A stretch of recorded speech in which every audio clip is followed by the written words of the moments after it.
Hello, and thank you for listening to this presentation entitled Stormwater Suitability Factors of Turf and Native Grasses in Both Urban and Rural Landscapes.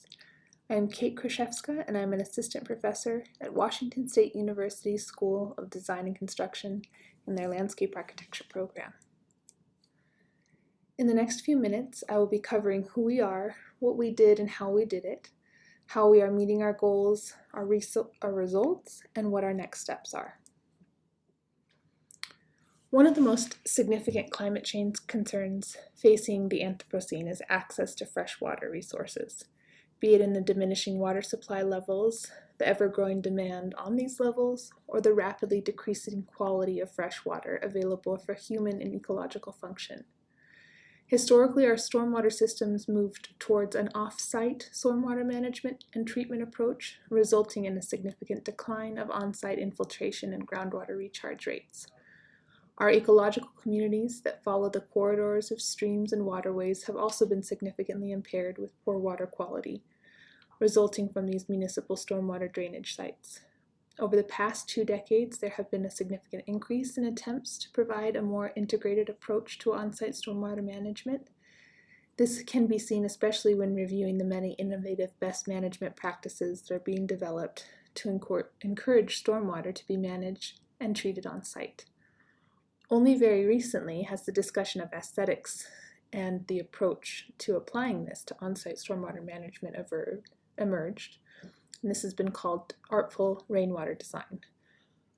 Along with the social benefits and the results from artful rainwater design, an ecological component is gradually being incorporated as well.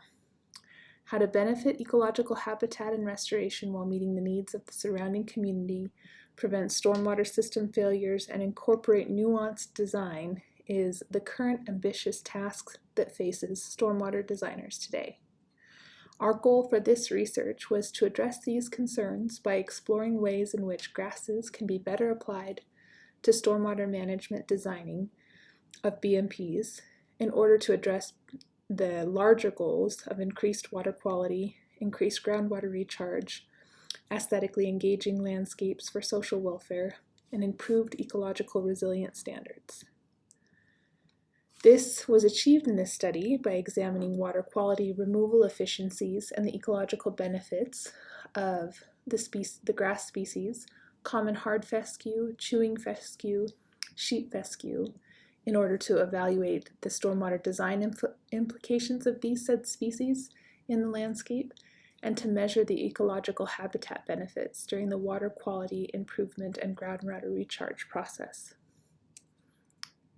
Since May of 2021, our research team includes the following wonderful people. Michael Neff is the director of the Grass Breeding and Ecology Farm at WSU, and our 2 PhD students, Jonathan Schnorr and Philip Moffett, helped with all of the water quality sampling and analysis and the setup of our site on the turf grass farm.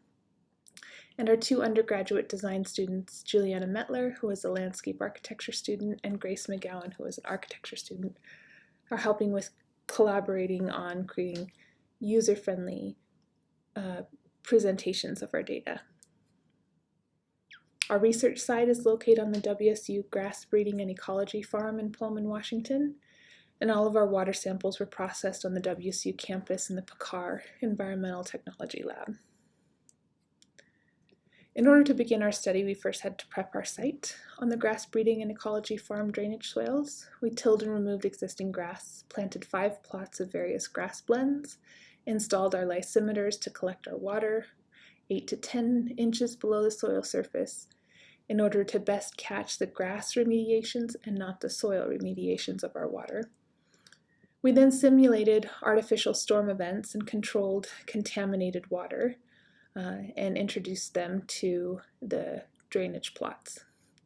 The water contained nitrogen, phosphorus, and potassium, as well as salt, and was replicated at the exact same dilution for 3 artificial storm events. We did this to better measure the types of contaminants that would be found in both urban and rural runoff events. We tested each of the 5 plots for 3 separate testing events, and then we analyzed and collected the samples and compared them to the control samples to determine each grass species and blends efficiency at removing stormwater contaminants. We were evaluating for stormwater quality and measuring the grass species hardiness, as well as the salt tolerance levels. We began our study in May of 2021, and we did our first control round in July, our second test in August, and our third in September. We waited a month between tests to give a chance for all previous test water residue to cycle through the plots. We are currently in the drafting stage of our research article and developing our supporting materials to circulate to farmers and urban planners. Now moving on to the results of the study. All results are an average of 3 replicated studies. We will begin with the saline and total dissolved solids levels. We saw an increase of salt in some water levels, indicating that none was being accumulated in the grass species, meaning the grass was hardy at withstanding salt levels, but they weren't reducing the salt levels. With regard to total dissolved solids, the blends of both the hard fescue and sheep fescue, as well as chewing fescue blends, were more successful at reducing total dissolved solids. With regards to pH, the hard fescue and sheep fescue blend in plot 4 was the most successful at achieving a neutral pH. With regards to total nitrogen levels, the chewing fescue in plot 2 was the most successful at reducing nitrogen levels. With regards to total phosphorus levels, there was not a significant reduction in phosphorus levels. However, what reduction was present, it was found in the hard fescue sheep fescue blend in plot 4. Overall, the blended species had the highest success rate in improving our simulated stormwater runoff and water quality. We anticipate this information will be beneficial to both urban and rural landscape design planners and hope to pursue further research on addressing a reduction in saline and phosphorus levels in our next steps.